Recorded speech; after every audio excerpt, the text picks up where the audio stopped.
Olá, minha gente, aqui é o Everton, sim, sou eu, e está entrando no ar Dicas Terapêuticas. Dica terapêutica dessa quarta-feira, falando sobre pseudociência. Mas antes, para você que não me conhece, eu sou o Everton Cardoso Júnior, sou um psicoterapeuta transdisciplinar, antropólogo de formação com mestrado em saúde coletiva pelo Instituto de Medicina Social da UERJ. Tenho um canal aqui no YouTube, o IAMC2, o seu canal de terapias transdisciplinares, que são técnicas transpessoais, holísticas e esotéricas.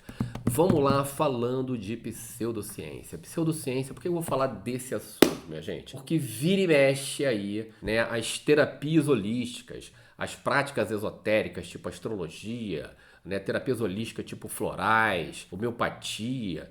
Vira e mexe, as terapias holísticas e as práticas esotéricas são chamadas de pseudociência.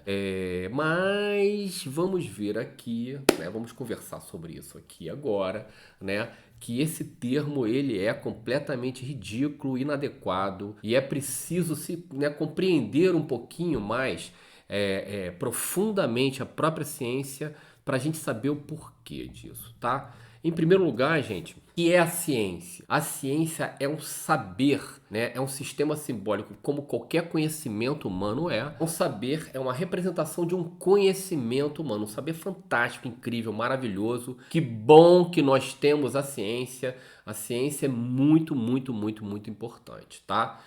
Mas como é que foi constituído o pensamento científico? O pessoal fala que remonta lá aos clássicos, aos gregos, à filosofia, que todo o pensamento, todo o conhecimento científico remontaria ali à filosofia. Isso é em parte verdadeiro, é verdadeiro também, mas isso traz um recorte, né? Isso coloca a ciência, esse conhecimento científico, como atrelado àquilo que a gente considera, né, conhecimento ocidental, né?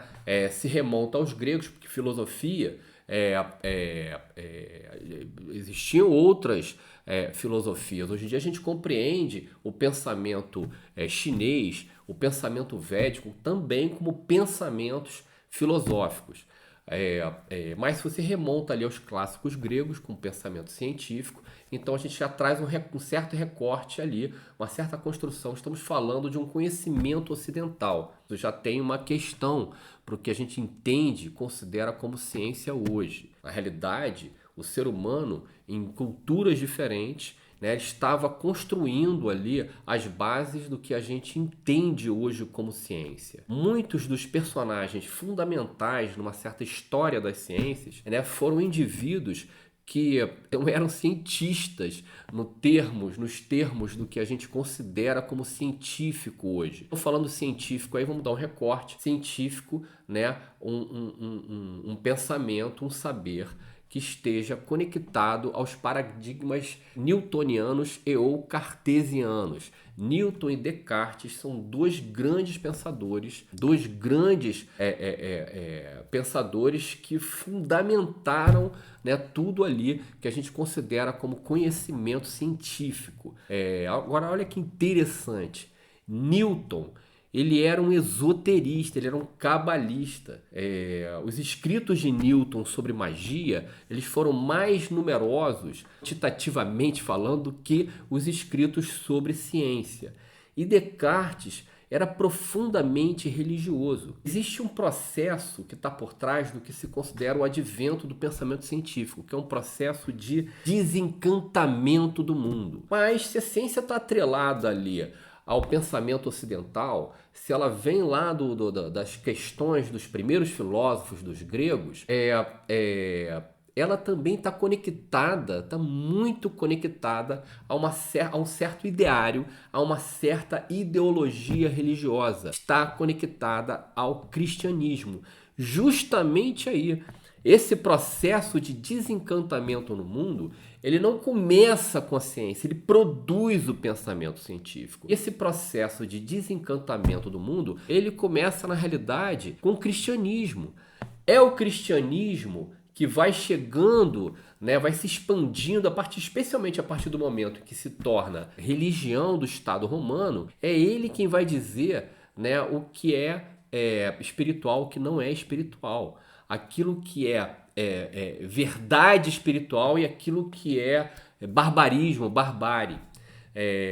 Roma, quando se expandia, num primeiro momento, né, o Império Romano, eles mantinham ali, eles não tinham interesse em mudar a ideologia local, a religião local, visto a história de Jesus. Né? Eles deixaram lá os sacerdotes judeus praticando a sua religião. Esse era o pensamento expansionista de Roma. Ele queria dominar militarmente e cobrar tributos dos povos que eles invadiam. Né? Quando o cristianismo se torna religião de Roma, aí o Império Romano estava trazendo outra coisa, além do seu poderio militar, além do seu poderio administrativo, do seu poderio burocrático. Tem tudo a ver burocracia com essa desmagistização, porque burocracia é racionalidade, é uma racionalização administrativa. Então, além do poderio militar, além da administração, Roma estava levando também a gente estava levando também a sua religião, sua nova religião, a religião cristã. Quem leu, por exemplo, aquele clássico, As Brumas de Avalon, quem leu As Brumas de Avalon vê esse fenômeno acontecendo na Inglaterra, onde as tradições anglo-saxônicas foram entrar em contato com esse cristianismo e foram colocadas de lado, né, como paganismo. Então, na verdade, quem começa esse processo de desmagicização do mundo, de desencantamento do mundo, é o cristianismo. É o cristianismo que vai começar esse processo. E esse processo, ele vai suportar, ele vai ser uma das bases que fundamentam o advento do pensamento científico. Isso é muito importante realmente, porque quando chega ali em Descartes vai falar, gente, vamos separar corpo e mente? Corpo é coisa aqui do científico, é matéria, é coisa da ciência. A mente, o espírito, é coisa da religião, deixa pra lá. Né? Não interessa isso pra gente. Então, o pensamento científico ele se constrói num primeiro momento em cima dessas bases, a base da mecânica newtoniana e do cartesianismo e do pensamento de René Descartes. Então, né, tem um contexto religioso também, né, isso é muito importante, um contexto religioso do cristianismo, um conceito de Deus também por trás ali, né, do pensamento científico. A ciência vai o tempo inteiro dialogar com esse conceito de Deus. O próprio Stephen Hawking, quando ele fala que, olha, eu descobri que o universo tem um mecanismo que se engendra a si mesmo, então não precisa de um Deus. Ele está dialogando com esse conceito de Deus do cristianismo. Né? Então não precisa de um Deus cristão, não significa que tem um outro conceito de Deus aí. Né?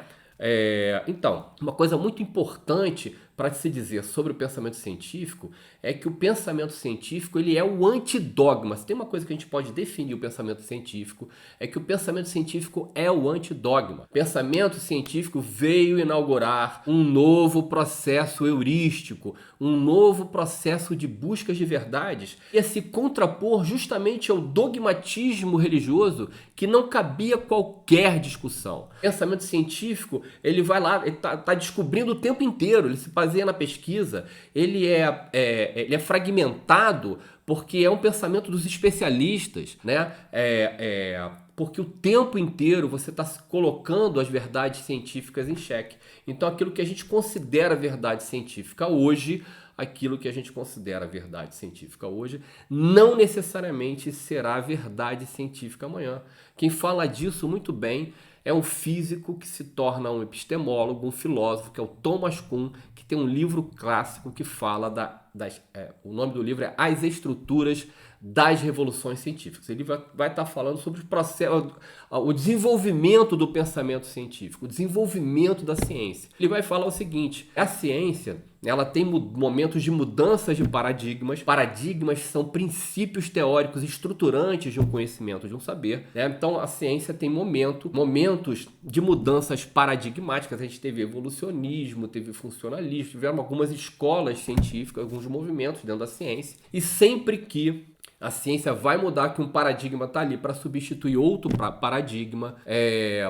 O status quo científico construído, né, o establishment científico construído em cima do paradigma anterior, luta contra. É assim mesmo, tá certo. É assim mesmo que se produz conhecimento.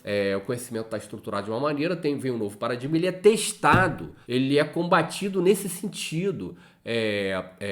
Todo o pensamento científico, quem participou de qualquer congresso, eu participei de congressos de ciências sociais, de antropologia, né? Você vai apresentar um trabalho, seu trabalho é sabatinado, é assim que se constrói o pensamento científico, colocando em dúvida o tempo inteiro. Isso é maravilhoso, isso é sensacional. Justamente por isso que a gente tem que tomar cuidado em olhar para uma astrologia da vida, em olhar para um floral da vida, em olhar para essas técnicas holísticas e esotéricas e classificá-las como pseudociência. Elas não são ciência, elas são um outro saber. Existem vários saberes humanos, a arte, as psicologias, né? A psicanálise é científica. Não é científica não. Se você for ali dentro do conceito de ciência mesmo, né? A psicanálise é questionada. Aí sabe o que acontece na academia, quando os psicanalistas são questionados sobre isso? Pode me chamar de bruxo, não importa, a psicanálise funciona. A mesma coisa que um astrólogo pode falar, né? Luiz Rodolfo Vilhena, um falecido antropólogo brasileiro, escreveu um livro, Mundo da Astrologia, um livro publicado pelo programa do Museu Nacional de Antropologia, um livro maravilhoso que ele vai falar que a astrologia é incrível como os princípios desse conhecimento permanecem mesmo milenarmente, há muitos anos, e se aplicam hoje em dia. Eu falo, a astrologia é um sistema simbólico de caráter psicológico que usa um modelo astronômico para a construção de suas tipologias. É um sisteminha de psicologia antigo. Então você tem vários saberes, a ciência, as artes, as psicologias, né? As terapêuticas, de modo geral, a gente pode agrupar como como um outro saber. Gente, isso o que eu estou falando é científico. A própria Organização Mundial da Saúde, se você vai ver lá, ela aceita essas práticas holísticas todas, elas entendem como técnica, como medicina complementar, é um termo que eu nem gosto muito, mas é uma forma de falar, isso aí faz sentido sim, viu, gente? Muita coisa do que é dito, né, faz sentido sim. Então, na realidade, o que é pseudociência? Pseudociência, minha gente, é a própria ciência quando ela é mal feita. É a própria ciência quando ela tem uma metodologia equivocada, uma metodologia frágil. É uma ciência quando ela é falaciosa, generalista. É a própria ciência quando ela é sem ética. Quando a ciência não tem ética ali. A gente pode falar de alguns casos, por exemplo, eu acho muito importante os recursos científicos, congelamento de óvulos, a gente, né, tem que evoluir, né? Quem sabe no futuro, somente assim a humanidade vai se reproduzir. A gente não sabe, então né, o desenvolvimento da técnica é importante. Hoje em dia tem o congelamento de embriões, isso é um pouquinho mais complexo. Eu acho que é importante a gente ter esse recurso, sabemos fazer isso daqui, mas será que é para virar consumo de massa? Isso é uma outra discussão. Entre outras coisas, por exemplo, que bom que nós temos na medicina aí a cirurgia plástica. Maravilhoso. Mas será que a gente tem que... Será que o médico, quando chega um cara para fazer uma cirurgia plástica, fala assim, gente, me transforma num Ken humano?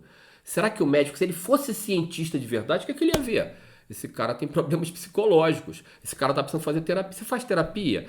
Passa por uma terapia, conversa com um psiquiatra, depois a gente conversa. Isso seria atitude mais ética. Mas não o cara, né, se bobear pensando em fazer um dinheiro ali, né? Todo mundo precisa ganhar dinheiro, gente. Dinheiro é muito bom, é muito importante, tá? Mas não a qualquer custo. Então, uma ciência sem ética, isso é pseudociência. Uma ciência com metodologia equivocada, isso é pseudociência. É uma ciência que se vende à indústria do tabagismo, por exemplo, isso é pseudociência. É uma ciência em prol da destruição. Pelo que eu sei, não foi a religião, não foram as artes, nem as terapias que construíram, né, uma bomba atômica, o saber por trás da construção de uma bomba atômica, nem o saber por trás dos agrotóxicos, nem o saber por trás de um monte de coisa que destrói a gente, que destrói a nossa saúde, que destrói a natureza, que destrói a vida. Então, isso é pseudociência. Não essas tradições pautadas na energia. Inclusive, né, você pega aí um médico americano, Richard Gerber, ele lança um livro, Medicina Vibracional, que vai falar, gente, se a medicina, ela é pautada ainda no paradigma newtoniano. Se a gente coloca Einstein na jogada, se a gente pega o conceito de energia einsteiniano e aplica isso como científico, uma série de coisas que a gente entende como mágico-religioso hoje em dia se tornam passíveis de uma explicação científica com base nesse conceito de energia. Aí esse livro Medicina Vibracional, ele vai falar sobre acupuntura, sobre florais, sobre cristais, sobre essas ferramentas todas, né, de uma abordagem completamente diferente, né, não caindo nessa esparrela de chamá-los de pseudociência. E quando você vai para a clínica, aí que essas práticas se justificam mesmo, e é por isso que a Organização Mundial da Saúde tolera ela, e não é você aí, o figurinha que está lá na rede social falando bobagem, né, que tem efetivamente, né, um papel de cientista, né, com pesquisa, com metodologia, para estar falando qualquer coisa em contrário, chamando essas práticas de pseudociência. Esse é o papo dessa quarta-feira, pseudociência. Curtiu aí o papo? Não esquece de dar o seu like, compartilha esse vídeo para outras pessoas virem também, compartilha esse vídeo para outras pessoas também poderem assisti-lo. Muito obrigado, minha gente. Semana que vem tem nova dica. Um beijo, obrigado.